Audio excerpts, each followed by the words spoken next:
Benvenuti sul nostro canale, siamo i ragazzi in viaggio ed io mi chiamo Jacopo.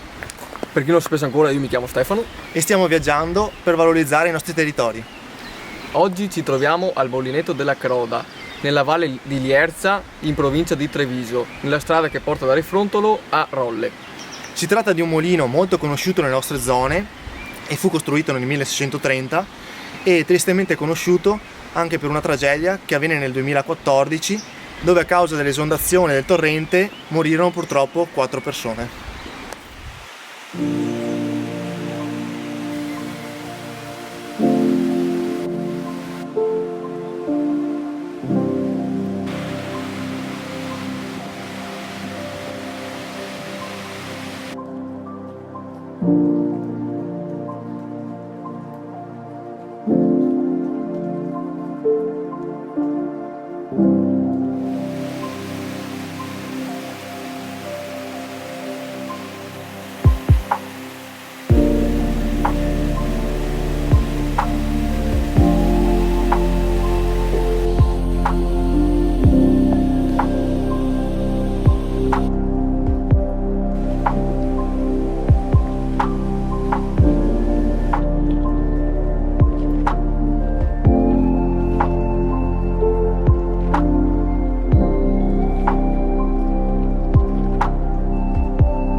Si può visitare l'interno solamente nel weekend, dal venerdì alla domenica.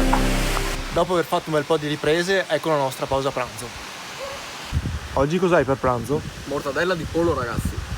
Per me invece riso, piselli e tonno.